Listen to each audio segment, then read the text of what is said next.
when you mess with the liver and it doesn't work, you can die in 24 hours flat. It is the most powerful detoxification system we have in the human body. When you eat beans, do you get bloated, fart a lot, or have stomach pain? Turns out avoiding beans and lentils might be a very bad idea for your health. Why? This is the question we answer today with KAREN HURD, known as the bean, lentil, and gut health expert. She's a nutritionist with a background in biochemistry and ended up here after having to save her daughter's life, after she had been poisoned, something that she was only able to do because she had military training specifically in chemical warfare. There's so much to unpack here, including conversations about how to use your diet to lower your stress hormones, cortisol and adrenaline, how to detoxify your excess hormones that can build up and get stuck in your gut, and also menopause. But where to start? Well, if beans make you gassy and you want to prevent gut-related disease, detox your system, or simply be able to enjoy a curry without pain, then this is the episode for you. So let's dive in. What's up, my healthy friends? Welcome back to the How to Not Get Sick and Die podcast. This year, it's my mission to coach 500 people to get control of their sugar cravings and sugar binges so they can stop yo-yo dieting, stop obsessing about food, and finally create a body that they feel confident being in. Links to inquire about my programs are in the show notes and or the caption down below, so scroll down, click the link, and let's chat. Now, getting into the juicy stuff here with the biochemist, the nutritionist, the myth, and the legend, KAREN HURD.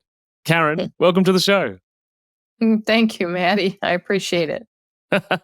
I've been listening to your content for years at this point, so it feels very much like the myth and the legend is an appropriate comment to make in the world of health with your name. Okay, yes. That's, I think, an appropriate comment, yes. Well, something that I find particularly unique about you, and I'm sure everybody does, around your knowledge, is that your expertise was initially in chemical warfare as part of your time in the military. So I'm curious to know how you went from that to becoming the bean and lentil and nutrition expert that you are now. Well, it has to do with a long, sad story, but it all turned out good in the end. I mean, we have a happy ending. So I had already ETS. It means you have your estimated time of service finished. So I had gotten out of the service as a captain in the United States Army, and I was the nuclear, biological, chemical defense warfare officer for my battalion when I was there at the 24th Infantry Division, mechanized. And so I was out of the service and then became a full-time stay-at-home mom, and my husband had taken a position as a pastoral assistant intern at a church in Granite City, Illinois, which is just across the river from St. Louis. If anybody ever wants to know, it's considered basically a suburb of St. Louis, even though you're in a different state. Anyway, they had prepared for our arrival to get the parsonage ready for us to live in. The parsonage was not where the current pastor was living. He was living across the river in St. Louis. And so we moved in to prepare the parsonage for our arrival. They had put down new to the house carpet.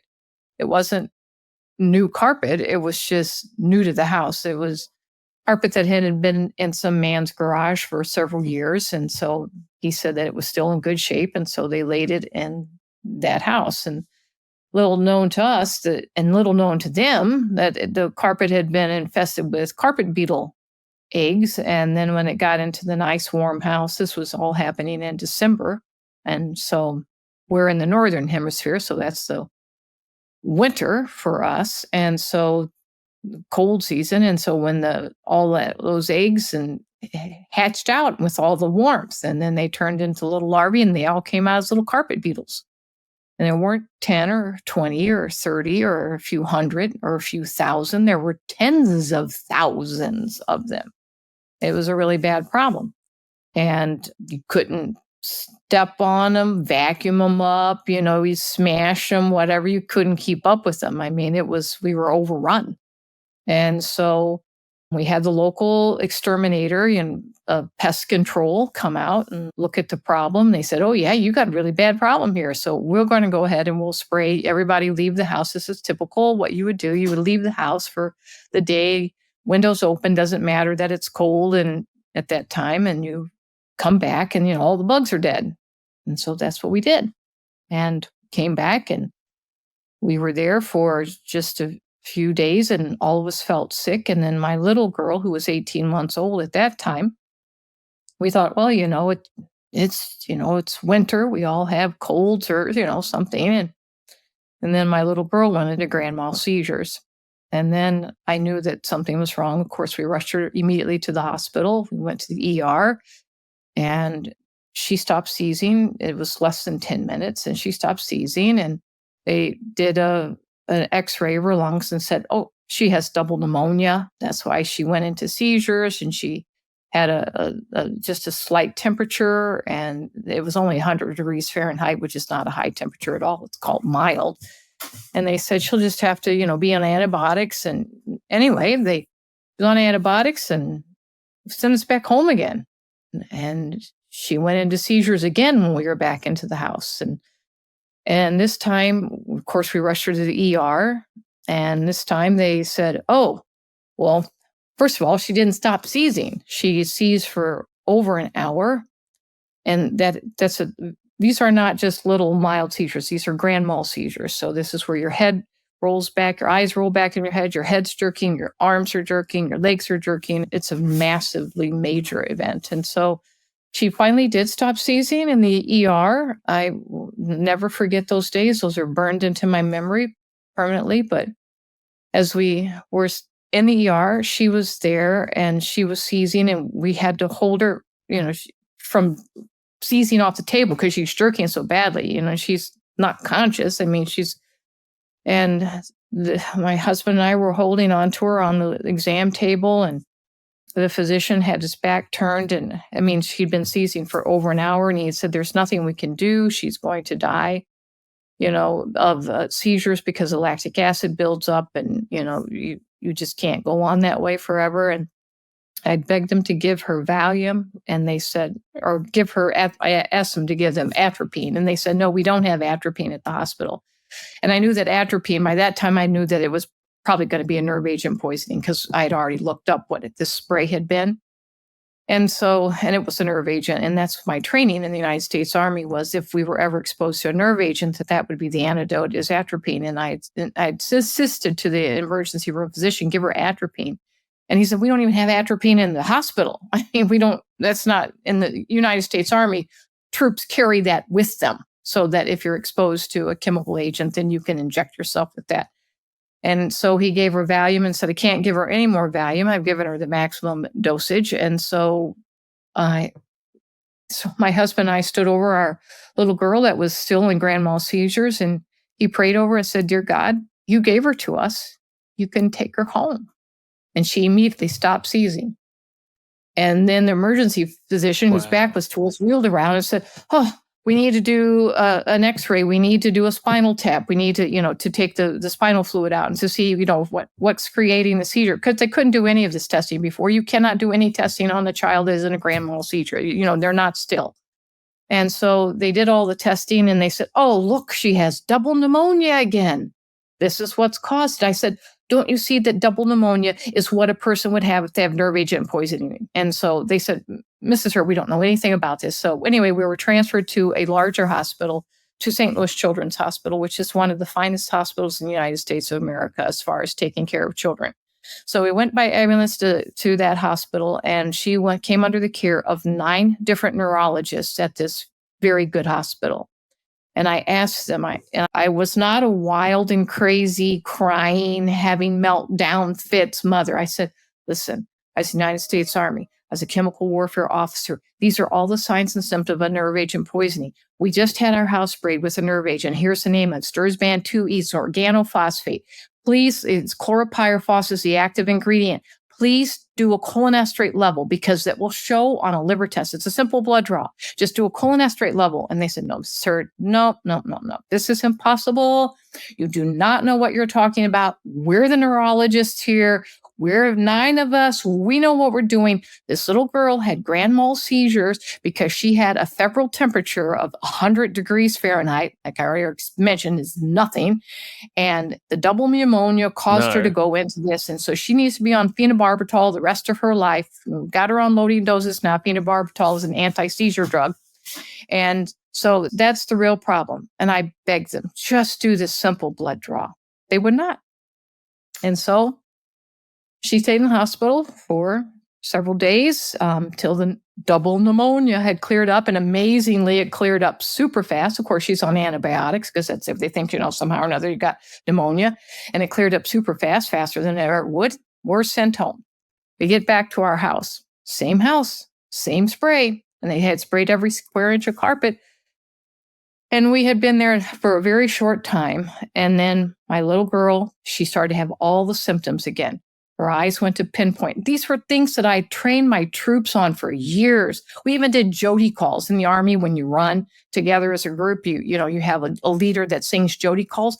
I made up all the Jody calls to train my troops on what to expect if you had nerve agent poisoning. And every single symptom she had, the pinpoint pupils, the slight cough, the diarrhea, the being out of it. And then I thought, this time she's not going to seize because she's on loading doses of phenobarbital. It was on massive doses of phenobarbital. She won't seize this time.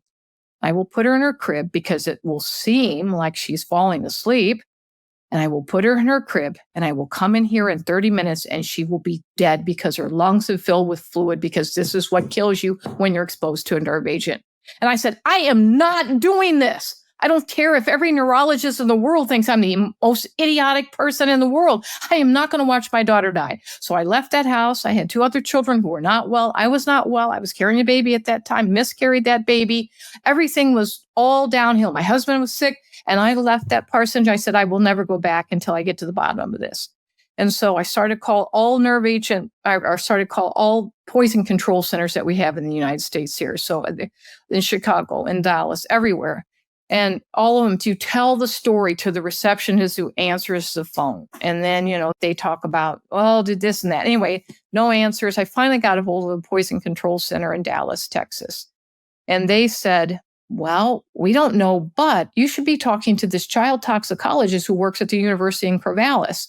And he might know. And I thought, well, I'll call him. I'm calling everybody in the United States of America that I could. And so I called him.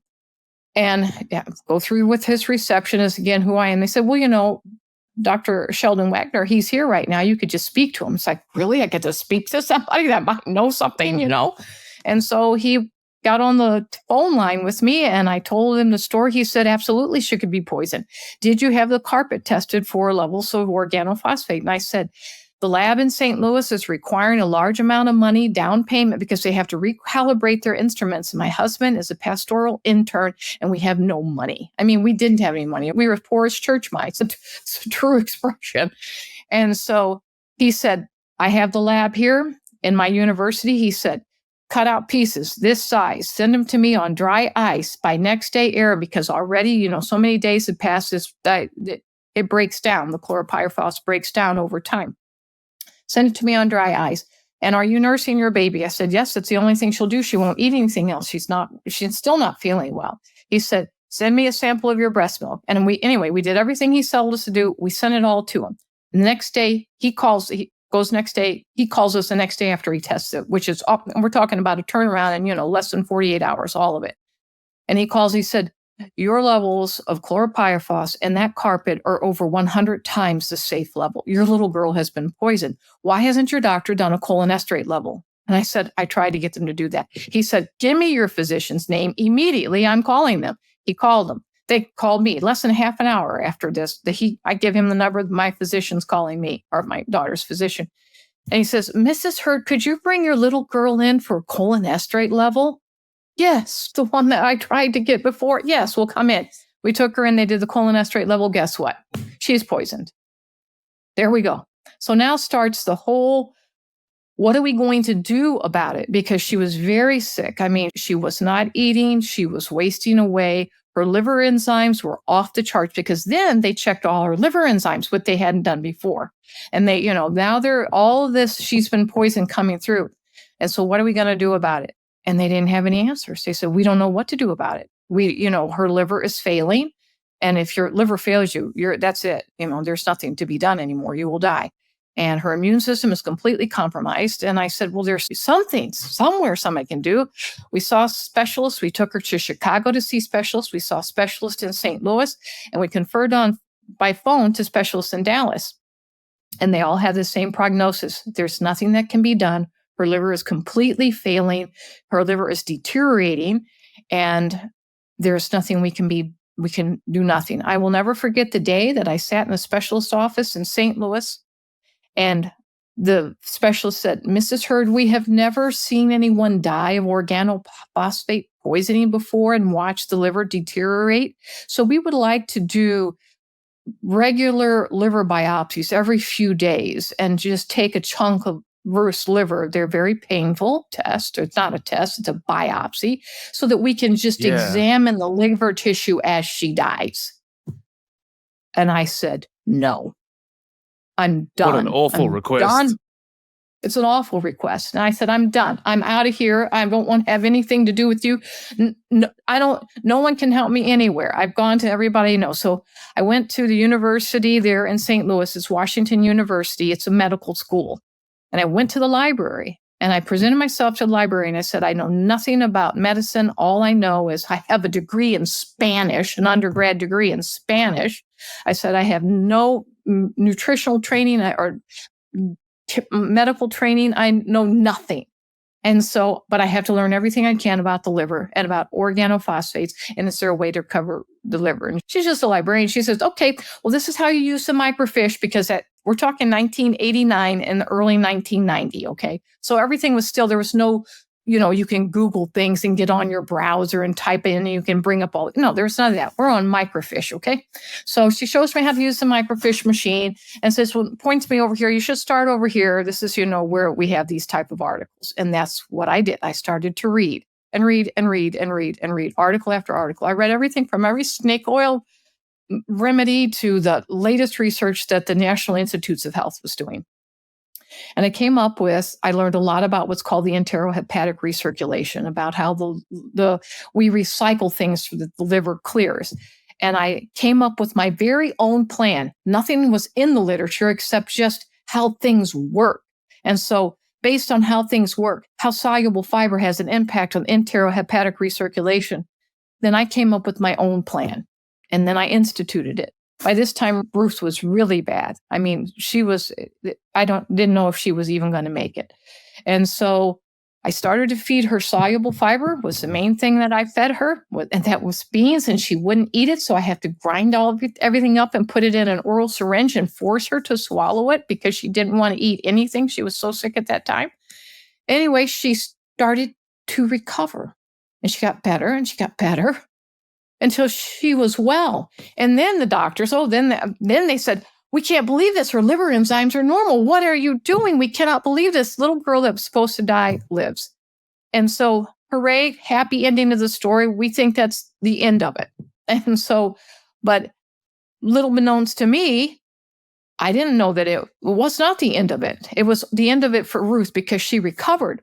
But I started to get phone calls and said, is this KAREN HURD? I said, yes, it's KAREN HURD. Well, I understand that you healed your little girl, and my son is this, my father is this, my brother, my sister, my aunt, my uncle, they have this problem, and the doctors haven't been able to help them. Can you help them? I said, no, I can't help them. I don't know anything. I said, I'm not a nurse. I'm not a doctor. I'm not any medical profession at all. Yeah, but the doctors say they can't help them, and you found a solution for your daughter. Can you find a solution for me? And so you hear these terrible stories that'll break your heart. And I said, well, I could go down to Washington University, and now I'm very familiar with microfiche and how to read things on a microfiche reader, and I could look it up. And so I would look it up, and I'd say, if it were me, and of course I have no drugs, I have no, I can't prescribe anything. The only thing I have at my use is food. If it was me, I wouldn't be eating this, but I would be eating this. And then people began to get well.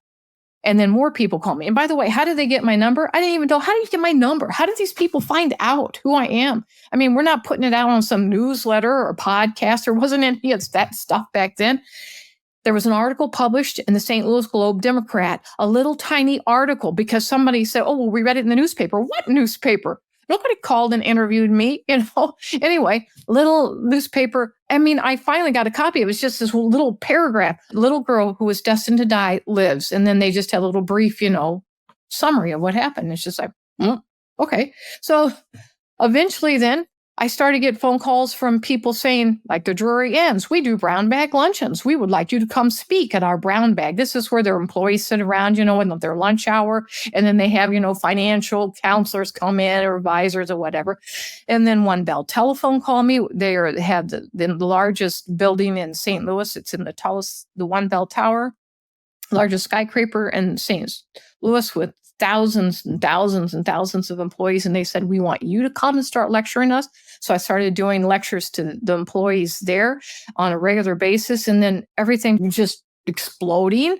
And then eventually the University of Missouri called me and said, we have heard so much about you and we have so many demands that you come and begin to teach. And I said, I don't have a degree. They said, we know, we'd like you to get one. And so then I started working on getting my credentials in nutrition. And then I set up my own private practice. And then here I am I've spent 30 years now. 30 years later that I have a very wide international practice. I've since also gotten a master's degree in biochemistry and just finished a master's degree in public health. So that's how it all began. And Ruth is now in her 30s and she's healthy and well, and she's married and she has 2 little children. Wow, what a journey. Yeah, thank you so much for walking us through each one of those steps in Yeah. that journey. It sounds like obviously a roller coaster, and in many ways, the path to nutrition chose you rather than you choosing it per se. But I'm very happy that it's a good outcome. I've, of course, got the question, Yes. which everybody listening will be curious about. What were the beans doing? It's the soluble fiber that's found in beans. Soluble fiber is in many foods, but the richest source of soluble fiber is found in beans. We have a system, our liver is in charge of clearing out all fat-soluble waste in the human body. It's a really important detox job that the liver is doing because if it does not work, you can die in 24 hours. If any of these fat-soluble wastes, and a lot of it's our own production or our own hormones, if those things are not cleared out, then you can die in 24 hours. Like our other detox systems, like our kidneys, they are filtering out water-soluble things. If your kidneys completely fail you, you can live for 2 weeks. Your lymphatic system is another detox organ, or not, it's not an organ, it's a system actually that works with different lymph nodes, and the spleen is also a part of the lymphatic system. If that fails you, parts of it, a lot of women during breast removals, like for mastectomies, during cancer, surgeries, they'll have many lymph nodes taken out. Oftentimes people have lymph nodes and your spleen could be removed, especially football players oftentimes will, get injuries and their spleen is removed. You can live the rest of your life without part of your lymphatic system. But when you mess with the liver and it doesn't work, you can die in 24 hours flat. It is the most powerful detoxification system we have in the human body. And so the way it gets rid of all the waste that is clearing is that it clears it from the bloodstream and it puts it into a digestive fluid called bile. And the bile leaves the liver and goes down via the gallbladder. And there is a duct that leads directly from the liver into the duodenum, but most of it goes through the gallbladder, and then from the gallbladder goes into the duodenum. The duodenum is the first part of the small colon.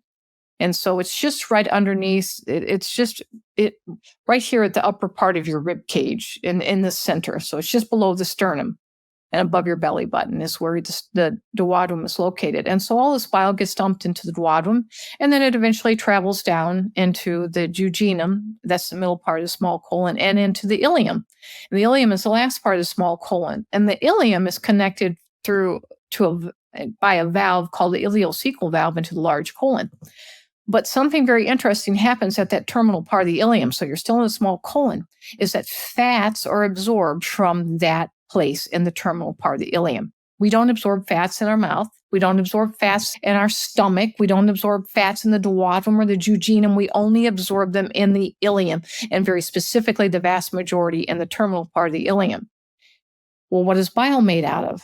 Bile is made out of fat, because that's the only thing you can put fat-soluble toxins into. You have to put them into a fat carrier, a molecule of fat. And so your bile recycles. How much bile recycles? When I was studying back on those microfish, they thought it was about 90% of bile is recycled. Now, since I've continued my studies, now we know it's 95% of all bile recycles. So that means 95% of these fat-soluble wastes that are being pulled out of your bloodstream are dumped back into your bloodstream constantly. and you're only getting rid of 5% of them. Well, it's enough to keep you alive, but then you're also keep clearing them. It's just this constant process of clearing them.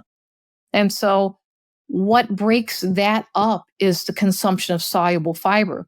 Soluble fiber loves fat soluble waste. There's a bond that is made. It's actually, it's a net that it creates. Soluble fiber is a very mini branch polysaccharide. And so it forms like a close mesh net, and it captures these fat molecules. And soluble fiber cannot be absorbed in the intestinal tract, and anything bound to it will also not be absorbed. And so just imagine this scenario, Maddie. You're eating beans, which have your highest amount of soluble fiber. You're releasing this fat soluble toxic load and bile into your duodenum. And these two substances, the soluble fiber and the beans, see each other from across a crowded duodenum, and they rush into each other's arms, and they get married. And there is no such word as divorce. And so this now complex molecule travels through the duodenum, the jejunum, and reaches the terminal part of the ileum. And the fat says, hey, I absorb right here at the terminal part of the ileum, so I'm breaking up the relationship here, and I am going back into the bloodstream via the portal vein and going to recycle like I've been doing for all my life. And the soluble fiber says, oh, honey, I forgot to tell you this up there in the duodenum before we got married. There is no such word as divorce, and we're together forever. And I'm going into the toilet in the form of a bowel movement, and buddy, you're coming with me. And they fly through the ileocecal valve into the large colon. They make it through all the large colon, and they're excreted in the form of a bowel movement. And you threw the bile away. And that's what I did for Ruth. We started to throw away the bile because in the bile was the organophosphate that was just continuing to recycle and destroy her. And we were able to throw that poison into the toilet. And so how does that help people today? Because we all are exposed to fat soluble waste. People are worried about the glycophosphates that are in, all the things that we spray on our farm fields. They're worried about the bisphenol A that are in the plastics. We're worried about PFAS, which is the forever chemical, which is a plastic. We're worried about so many things. Eat soluble fiber. It is easy. All these things are easily cleared out of the bloodstream by your liver. You clear those things out, then you eat the soluble fiber, they go into the toilet. We don't have to be worried about all these things if you would just eat soluble fiber. And do you have to eat it every 20 minutes? No, just have it at breakfast, lunch, and dinner. Eat a half a cup of beans, not uncooked beans, cooked. So a half a cup of cooked beans is not a chore to eat. And then that will then pull out what you're recycling. Now, then if you have a problem like with Ruth, that's all I was giving her. Was just soluble fiber. She was dying. Then, yes, you want to do it more often. But just for good measure, everybody should be eating beans 3 times a day. The natural question that comes up for most people at this part of the conversation is that, and it's very common, working in the field of nutrition, is that people that, when they eat beans and or lentils, that they get bloating, they get pain, they get gas. And so for that reason, that's an indicator to them that they shouldn't be eating beans and lentils. And so my question to you is, one, why do a lot of people, particularly in the white Western world, react to beans in that way? And what should they do in order to make it a more comfortable experience to be able to eat those kind of foods? Mm-hmm. Well, first of all, I want to make sure I tie that the passing of gas is gas. And the bloating, a lot of people don't understand that bloating is gas also. It's just trapped. And it's not being passed. You're not burping it out, or you're not passing it as flatulence.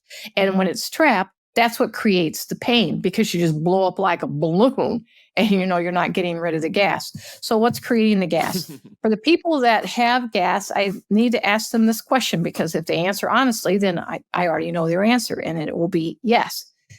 Do you have gas anyway? And do you have gas when you eat other foods? Do you have gas? Mm-hmm. And the answer is yes. But it's worse when I eat beans. Yes, because beans can be fermented.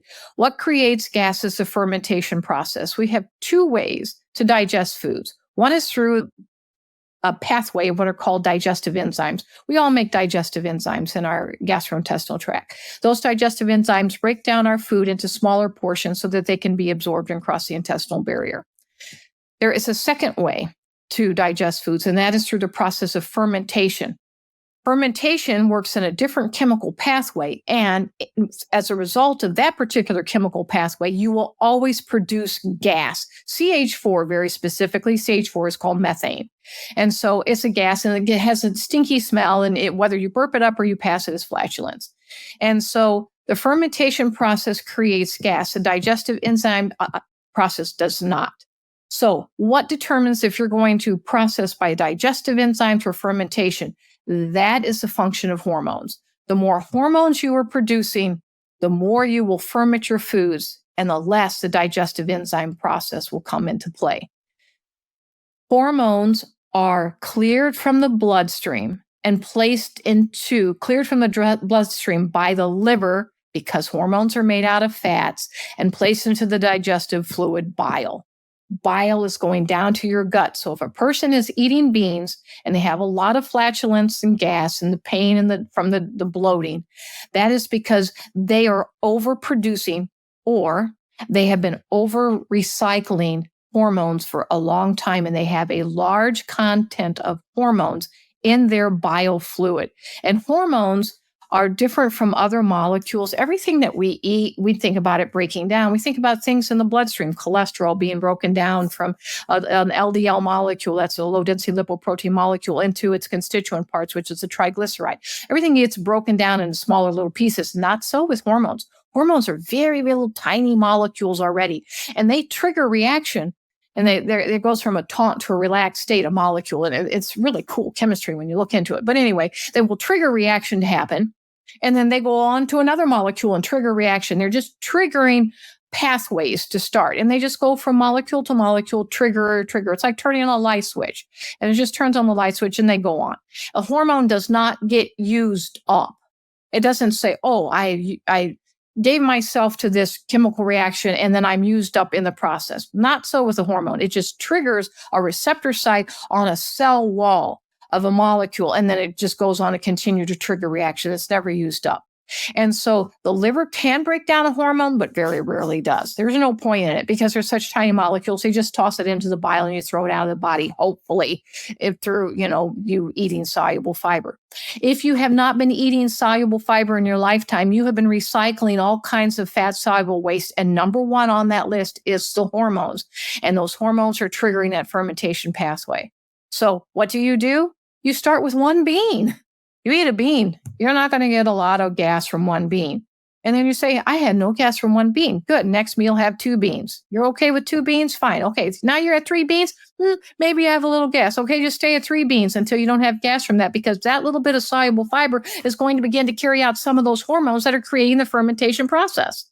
And then you eventually catch up. And we can also use psyllium too. Psyllium is a soluble fiber that has the same 5. There's several different types of soluble fiber, and mucilages and hemocellulose, and anyway, it doesn't really matter what they all are. But psyllium is equivalent to beans. There's other different, inulin, and there's other fibers, but they don't carry the impact that the beans do. So you'd have to use psyllium. Psyllium can't be fermented because there's no carbohydrates there. People say, well, I read on the label it has this many carbohydrates. In the United States, I don't know where it is where you are, but in the United States, a fiber is considered a carbohydrate, which is just wrong. I mean, that's the FDA that needs to change that, but I'm not at the federal level in politics, so I'm not going to worry about changing all their rules. But it has no calories. Calories means that it gives you some sort of energy. There are no calories in soluble fiber. It's like eating a piece of sawdust. I mean, there's no calories there that you're going to be able to metabolize. And so beans, though, have other carbohydrates. They have a soluble fiber, but they have carbohydrates too. And it's carbohydrates that are being fermented. So if you eat psyllium, there are no carbohydrates there. And then nothing can be fermented. If you still have gas, it's because you ate something else that was a carbohydrate. You had a piece of bread, you had some potatoes, you had whatever you had broccoli, you had cauliflower, you had whatever you ate. And so those are carbohydrates. So you can either use the psyllium or you just work up to little by little. I'm curious to ask, in regards to hormones, are we talking just sex hormones in regards to what comes through and gets recycled and needs detoxification for using this fiber, this insoluble fiber, or are we talking all the hormones? It is all the hormones. Sex hormones certainly are included in that, but it's adrenaline, And adrenaline is really important because if you have a washing of adrenaline, which is actually two hormones called epinephrine and norepinephrine, you are going to have anxiety. When you have too much adrenaline, you move into having panic attacks and anxiety.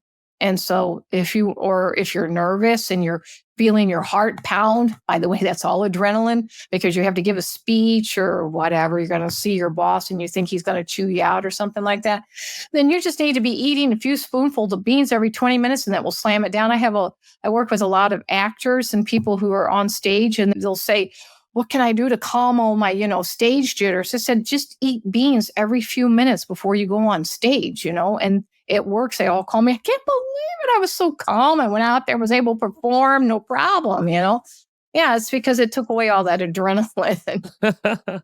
I'm curious in the conversation around beans. Well, actually, I want to go two directions here. Actually, I want to go about 45. But the question around most people's issue in their guts, obviously, with beans and the relationship with stress, is that just a sign of the modern world? And I asked that question in regards to, one, the food system producing maybe beans that aren't of amazing quality, or the other side of that equation, which is that life is so incredibly stressful that nobody can keep up with their adrenaline and cortisol production. It is my opinion that it is wholly the latter, not the former, that our lives are so incredibly stressful that we're not keeping up with it. Because the beans, to be a bean, you have to have soluble fiber. There isn't a bean that is without soluble fiber. Yeah. Well, everybody knows the stressful world in which we live. There's something around us. And then added to that is that we're eating foods that create adrenaline. When you eat sugar, when you take in a caffeinated beverage, when you're eating, junk, then you're going to increase your adrenaline production. And specifically caffeine too. Caffeine is well known to increase the sex hormone production, especially estrogen. So you are creating those things because of the diet that you're eating, and then you've left out legumes.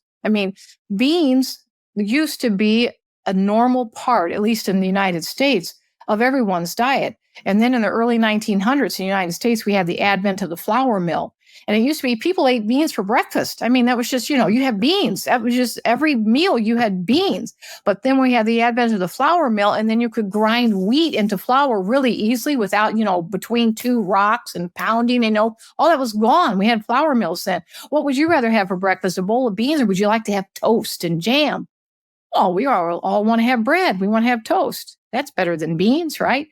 There's not the soluble fiber in bread. And so our whole way of eating changed, at least in the United States, after the early 1900s. And we lost all of that soluble fiber. And how does this go in regards to the conversation around menopause? Does it help women that are going through perimenopause or menopause in a really challenging way with their hormones? Do beans help them make that process much easier? It can. That's not the key critical piece in menopause, however. Menopause is where the ovaries are no longer going to carry out the function of producing estrogen. There's several different types of estrogen, and there's the estrogen that the ovaries produce that is very potent, that makes a woman be able to have children. And so the ovaries have a certain lifespan. And when a woman is reaching that 50-year mark, 51 is the average age of menopause in the United States. I don't know about where you live, but in the United States, it's age 51. When you are reaching that, the ovaries are literally shriveling up. An ovary is about the size of a plump almond. That's how tiny they are. And as you grow older, then that ovary shrivels up and it becomes it looks like a dried up raisin. A dried up, hard little raisin. And it's not able to produce estrogen for you anymore. The gland that begins to produce that estrogen for you is the adrenal glands. They're the glands that produced estrogen for you for a woman prior to her menarche. Menarche was when she's in her teens and she begins to have menstrual cycles. That prior to that time, she was still a little girl and she wasn't a little boy. And so little girls think differently than little boys, by the way. I know that you were a little boy, I was a little girl, and I had brothers and I had sister. And so we think differently and we act differently, okay? And that is because Yeah, the human anatomy for little girls, they're producing actually a little more estrogen than the little boys do. I mean, that's just the way that we are genetically put together. Where was that estrogen produced before that little girl's Yeah. ovaries had matured and ripened that they could produce this more powerful estrogen? That was all produced in the adrenal glands. And the same thing for little boys before they go through maturation and go through puberty, their testosterone is produced in the adrenal glands. And so when a woman goes through menopause and her ovaries are shutting down and they literally are not going to produce estrogen anymore, then the brain tells the pituitary, and the pituitary is part of an endocrine system. It's the master control gland of producing hormones. It's telling the adrenals, hey, you need to make more estrogen for this woman. And then the adrenal glands, if they have been stressed throughout this woman's, over these last, number of, decades, that she's under more stress, she's eating sugar, she's exposed to perfumes and fragrances, which I haven't even touched on because that is a big adrenal stimulant and hormonal stimulant. And when you continue to stress a gland over and over through the years, then you're going to ask it to take on an additional job? No. This is what happens with women that have menopausal problems. They're asking their adrenals to start picking up the function of making estrogen, which they have not made for at least 3 or 4 decades, depending on, when the woman went through menarche and when she's going through menopause. And so you're saying now, adrenal glands, I know you haven't made any estrogen for a long time because you haven't needed to because the ovaries have been doing that job. Now, I need you to make estrogen again. And you know what the adrenals say? Back off, Jack. Are you kidding? I'm not going to make any estrogen for you. I can barely keep up with the adrenaline demands this woman wants. Oh, and she wants some corticosteroid. And she's looking for aldosterone. And she's looking for all these hormones that I make. She puts me under stress every day because look at her diet. She's an awful eater. And then she's under this stressful situation with her family and her job and whatever else is going on. Are you kidding? You think that I have time to make estrogen? Drop dead. I'm not doing it. And it doesn't. And then you don't get enough estrogen. And then you have the crying spells and you have all the symptoms of the headaches and insomnia and blah, blah, blah. Women who go through menopause, they know what all these symptoms are. It's miserable. It's just because you can't make the estrogen, the adrenal complex, because you have so worn it out over the years. So what do? Soluble fiber is important for everybody. You would be eating beans 3 times a day, just like every normal person should be eating 3 times a day. But what you have to do is you have to heal the adrenals. You have to take away all the things that have stressed it through the years. And then you'll find out that it's actually protein is the biggest healing factor for the adrenal glands to get good, adequate protein. I had this conversation yesterday with a friend of mine, Veronica Smith, who's been on the podcast before. She's a chef from here in Australia, and around the conversation with stress in regards to hormones and menopause and perimenopause. And no one seems to take it very seriously. And I just think that that's a combination of factors that nobody wants to be left behind. And it seems too simple. It's like, oh, just do less. Well, Maddie, have you tried living in the Western world and just doing less? No, I live in a very stressful Western world too. And so, and I'm involved in extremely stressful events. I'd mentioned to you before that I'm in politics, and you want to get into stress, get into politics anyway. So, but if you're eating your beans, then you can handle it. People say, Carol, how can you be so calm? How can you be, you're passionate about what you do, but you're so calm and, your speech is on the floor and all the rest of it. It's because I eat beans and I don't eat any of the bad things that are going to create more stress on me so that you can handle stress. Yeah. And so a question I have is also about Southeast Asians in comparison to us white Westerners. So we're talking sort of Sri Lanka, India, Pakistan, and probably Central America as well, where they have a lot of beans and lentils in their diet naturally. Is it as simple for us as just re-exposing our guts and our bodies to these beans, having them regularly, and then our tolerance and ability to process and benefit from them will be just the same as the people that eat curry every day? Yes, it is that simple. It is that simple. We just need to add the soluble fiber to our diet. And it is good to get rid of all these no items like, I rattled off just a moment ago, all the sweets and the caffeine and the perfumes and fragrances too. But, in a lot of these countries, they're not eating, and I don't know, I'd have to actually study the current diet of that particular country. But I mean, they're probably getting more legumes than we are, the soluble fiber, and they may be eating a whole lot less sweets than Americans do, because I don't know if you've been over here in America, but I will tell you, you want to come to a country that is or after sweets. I mean, you have to have a sweet for breakfast, you got to have a dessert after lunch and a dessert after dinner, and you're not a good American unless you have a bowl of ice cream before you go to bed. So we are sweet fanatics over here. It's exactly the same here in Australia. We maybe not as overt about it as sort of the American culture might be, but it's very similar here. Very high obesity, very high, handful of chronic diseases that are produced by just lifestyles of stress and poor nutrition. So I think this information that we're talking about today hopefully will land with people in a way that means that they pick it up and start adding this soluble fiber or insoluble fiber to their diet and improving their hormone profile. But obviously, you probably can't out-bean a hyper-stressful lifestyle. So you probably need to also work on the stress. Yes, it helps work on the stress too. Amazing. So where can everybody find you online? Because obviously everyone listening is thinking, I need more of Karen. She's clearly amazing. So where do we send them? It's just KarenHurd.com. It's just my name, KarenHurd.com, KarenHurd.com. And you can just put that into your internet browser and my website will pop up. Fantastic. I'll put that link down in the show notes below and the caption below so people can get their hands on it and jump into your world. And for us to finish, what is one piece of health information you wish more people knew about? Well, since we already talked about the beans and everybody knows they should be trying to get a half a cup 3 times a day, half cup at breakfast, lunch, and dinner, then I will tell you the number one item that you are consuming that is destroying you is sugar. Get rid of it. Get rid of your sweets. Get rid of it. And it's very addictive. It'll be very hard for you at the beginning. But if you just say, I will not eat it anymore, cut it off totally, abrupt withdrawal, it'll take you 2 weeks to come through the withdrawal of eating sweets. But then you stop craving it. Never go back to it. It will destroy you. Yes, you are preaching the same knowledge and wisdom right there that I am banging on the drum of every day on this podcast. So thank you for echoing those sentiments. And thank you for joining us here on the show. I hope that we can catch up again soon. You're welcome. Thank you for having me, Maddie. I really appreciate it. Yeah, no worries. Bye. Bye-bye.